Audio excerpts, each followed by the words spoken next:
Dear students, कैसे आप सभी लोग। आशा करते हैं आप सभी लोग अच्छे होंगे और अपनी पढ़ाई कर रहे होंगे। तो यहाँ पर हम आप लोगों के लिए फिजिक्स का पेपर लेकर आए हैं। फिजिक्स क्लास 12th का पेपर है। ये उच्च माध्यमिक परीक्षा यानी 12 सीनियर सेकेंडरी एग्जामिनेशन है। ये पेपर है राजस्थान बोर्ड का, लेकिन ये यूपी बोर्ड के लिए भी बहुत महत्वपूर्ण रहने वाला है, क्योंकि ये पेपर राजस्थान में हो चुका है। तो उसका मैं पेपर आप लोगों को दिखा रहा हूँ यहाँ पर, और उसको अगर आप देख लेंगे, सॉल्व कर लेंगे, तो फिर आपका यूपी बोर्ड वालों का भी बहुत अच्छा पेपर यहाँ पर जाने वाला है।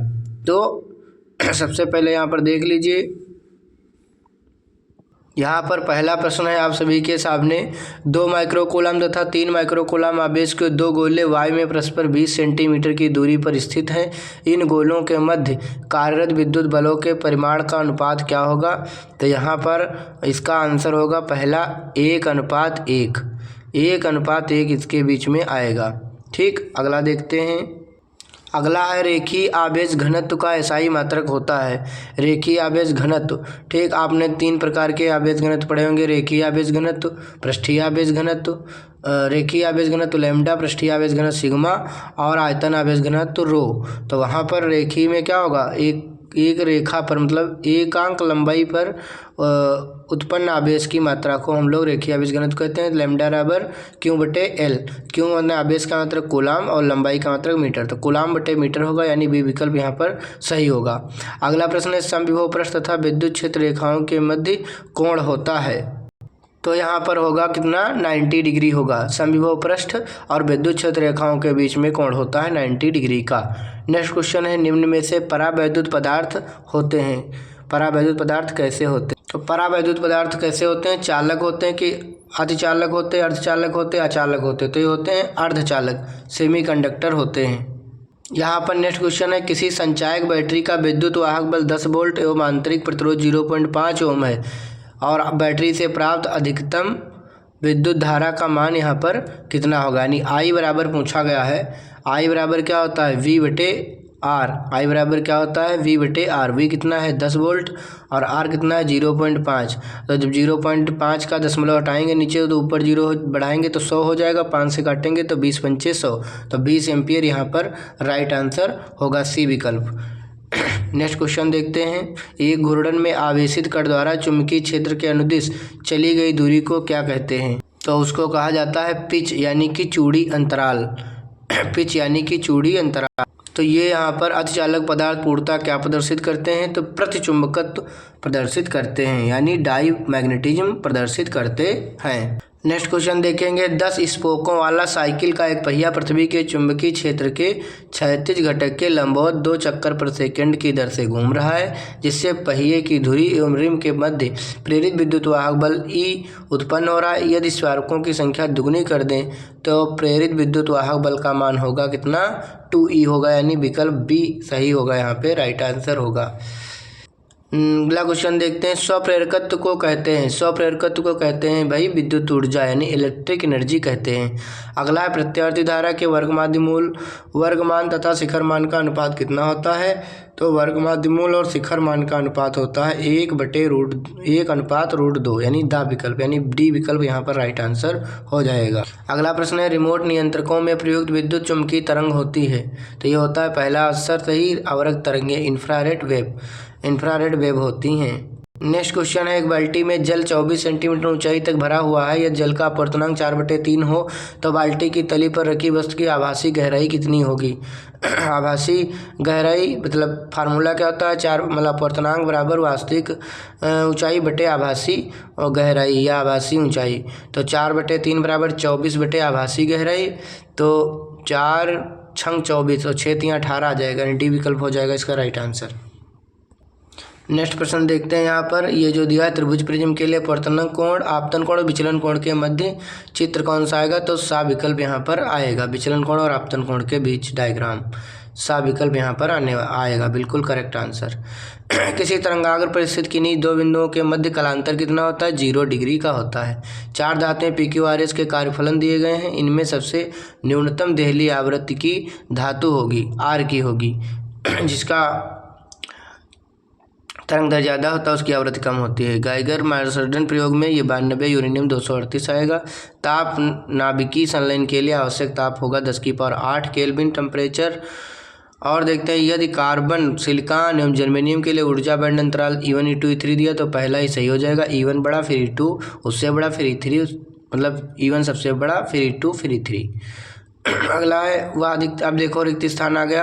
वह अधिकतम विद्युत क्षेत्र जिसे कोई परावैद्युत माध्यम बिना भंजन के सहन कर सकता है, उस माध्यम का यहाँ पर पूछा गया था। दिए गए विद्युत परिपथ में धारा I का मान 0.2 एम्पियर होगा। ये किरचॉफ के नियम से लग जाएगा। मतलब संधि की ओर आने वाली, बाहर जाने वाले घटा देंगे। किसी वोल्टमीटर में विक्षेप प्रति एकांक वोल्टता को कहते हैं। ये रिक्त स्थान आया था। चुंबकीय क्षेत्र रेखा के किसी बिंदु पर खींची गई स्पर्श रेखा, ये आप लोग देख ले। लिंज का नियम ऊर्जा संरक्षण नियम का पालन करते हैं, ऊर्जा भरा जाएगा। विस्थापन धारा की अवधारणा किसने दी थी? किस वैज्ञानिक ने? मैक्सवेल या किसने? 1.52 पूर्णांक वाले कांच जब बर्तन में डालोगे तो द्रव का उतना भी, द्रव का ही उतना भी होगा अपूर्णांक।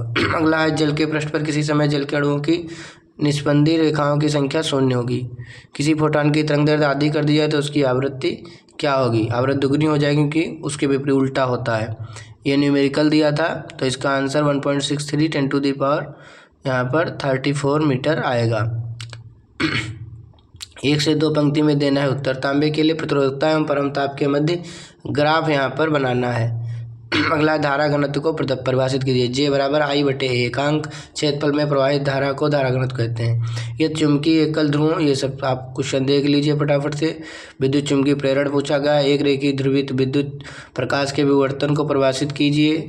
प्रश्न आराम से देख लीजिए। विद्युत चुंबकीय प्रेरण किसे कहते हैं? एक रेखीय ध्रुवित विद्युत चुंबकीय तरंग का संचरण चित्र बनाइए। प्रकाश के विवर्तन को परिभाषित कीजिए। इतने प्यारे प्यारे प्रश्न आए हुए हैं। यहाँ पर प्रश्न आप लोग अच्छे से देखते रहिए। और क्या है? एक रेखीय ध्रुवित विद्युत चुंबकीय तरंग का संचरण चित्र बनाइए। अगला है प्रकाश के विवर्तन को परिभाषित कीजिए।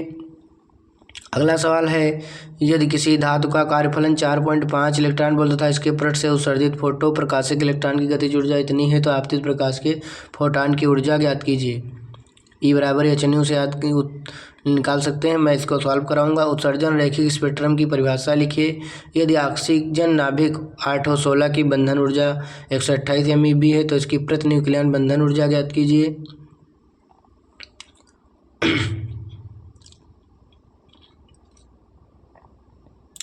तो इस तरीके के जो है क्वेश्चन आए हुए हैं, इनको आप लोग यूपी बोर्ड वाले भी तैयार कर लें। देखो 1-1 नंबर के ही प्रश्न है, लेकिन वेरी मोस्ट यहाँ पर ये प्रश्न है। क्वेश्चन नंबर 3 का आंसर आप लोग देख लीजिए। तांबे के लिए प्रतिरोधकता एवं परमताप के मध्य ग्राफ तो यहाँ पर जो है बताया गया है। और ये धारा घनत्व की परिभाषा दी गई है। धारा घनत्व की मैंने पहले ही बता दिया था। यदि किसी चालक के प्रति एकांक अनुप्रस्थ काट के क्षेत्रफल से गुजरने वाली वैद्युत धारा को धारा घनत्व कहते हैं।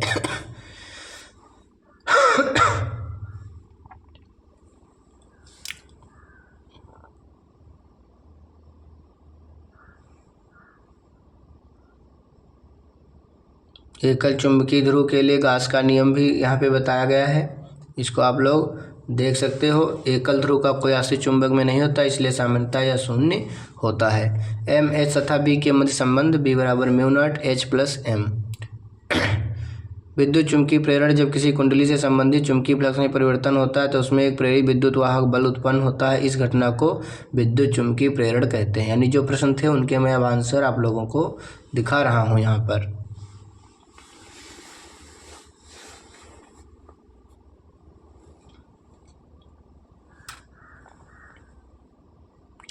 अगला है यहाँ प्रकाश के विवर्तन की परिभाषा। जब प्रकाश किसी तीक्ष्ण किनारे या संकीर्ण अवरोध से टकराता है तो वह उसके ज्यामितीय छाया क्षेत्र में मुड़ जाता है। इसे प्रकाश का विवर्तन कहते हैं। उत्सर्जित फोटो इलेक्ट्रॉन की गतिज ऊर्जा के मैक्सिमम E-5 यहाँ पे वैल्यू पुट करेंगे तो यहाँ पे 3 इलेक्ट्रॉन वोल्ट उत्तर आएगा।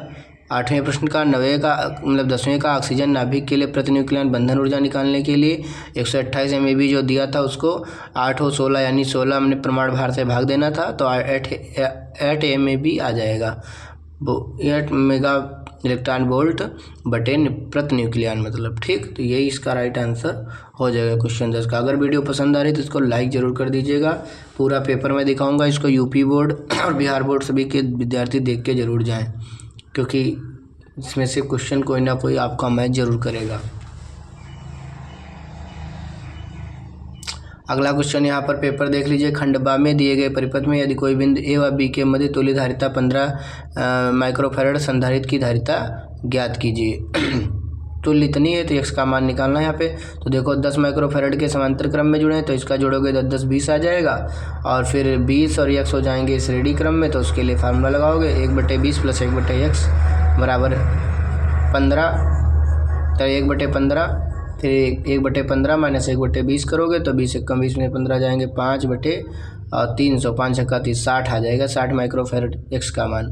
पास रखी दो कुंडलियों का अन्योन्य परिपथ 2H है। यदि एक कुंडली में इतने विद्युत धारा 0 से बढ़कर 15 एम्पियर हो जाए, दूसरी कुंडली फ्लक्स बंधता में परिवर्तन के दिनों डेल्टा फाई यहाँ पे निकालना है। अन्योन्य प्रेरण म्यूचुअल इंडक्शन वाला फार्मूला लगाना है यहाँ पर। यहाँ पर आपको परिभाषा देनी वाटहीन धारा की और शक्ति गुणांक की परिभाषा आपको देनी है। वाटहीन करंट, वाटलेस करंट और पावर फैक्टर।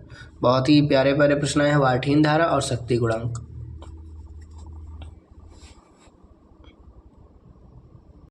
अगले क्वेश्चन यहाँ पर हाइगेंस के तरंग सिद्धांत से आए हैं प्रश्न। स्नेल का नियम पोलराइड किसे कहते हैं, इसके दो उपयोग लिखिए। प्रकाश के तरंग सिद्धांत से प्रकाश विद्युत प्रभाव की व्याख्या क्यों नहीं की जा सकती है, ये सभी प्रश्न तैयार कर लेंगे यूपी बोर्ड वाले। डी ब्रागली परिकल्पना से बोर के क्वांटिक क्रम से तृतीयक अभिग्रहित की व्याख्या कीजिए। संभारिक लिखना है, परिभाषित करना। संभारिक वे होते हैं ऐसे तत्व जिनके परमाणु भार समान होते हैं, संभारिक कहलाते हैं। जैसे 20 कैल्शियम 40, 19 पोटेशियम 40, इसका एग्जाम्पल है। रेडियो एक्टिविटी ऐसे तत्व जो लगातार रेडियो एक्टिव तरंग मतलब रेडियो एक्टिव किरणों को उत्सर्जित करते हैं, रेडियो एक्टिव पदार्थ कहलाते हैं। इसी को हम लोग रेडियो एक्टिविटी कहते हैं। आरसी परिपथ पूछा गया। आरसी परिपथ में कालांक किसे कहते हैं, मतलब फाई पूछा गया। संधारित्र फिल्टर के साथ पूर्ण तरंग दृष्टिकारी परिपथ का चित्र बताना है यहाँ पर। ये सभी तैयार करके जाना आप लोग। अगर नहीं तैयार करते हैं तो अथवा में गास के नियम लिखना था। प्रत्यावर्ती वोल्टता के साथ एलसीआर परिपथ प्रतिबाधा का व्यंजक लिखना है। वही जो प्रतिबाधा का व्यंजक Z/√R² + XL - XC का होल स्क्वायर।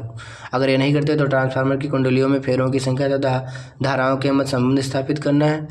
निज अर्धचालक तथा द्रव्य अर्धचालक को परिभाषित करना है। दाता ऊर्जा स्तर को चित्रित करते हुए ये वाला आपको सॉल्व करना है। इसके बाद पीएन संधि के निर्माण में हाशी क्षेत्र में रोधिका विभव को परिभाषित कीजिए। ग्राही ऊर्जा स्तर को चित्रित करते हुए टेम्परेचर मतलब ओके का मतलब यहाँ पर 0 परम ताप पर पी टाइप अर्धचालक का ऊर्जा बैंड का आरेख यहाँ पर बनाना था। और लास्ट प्रश्न है, लेंस की क्षमता को परिभाषित कीजिए। सिद्ध कीजिए किसी गोली दर्पण की फोकस दूरी उसकी वक्रता त्रिज्या की आधी होती है। आवश्यक किरण चित्र बनाइए। आवर्धन क्षमता को परिभाषित कीजिए। अथवा में सरल सूक्ष्मदर्शी की आवर्धन क्षमता का सूत्र प्राप्त कीजिए। यदि प्रतिबिंब स्पर्शदर्शी की न्यूनतम दूरी बनता है तो आवश्यक किरण चित्र यहाँ पर बनाना। तो ये पूरा पेपर है। इसका सॉल्यूशन मैं अगले वीडियो में दूंगा। तब तक आप लोग इसको सॉल्व कर लीजिए। तो मिलते हैं नेक्स्ट वीडियो में। तब तक के लिए धन्यवाद। Thank you so much.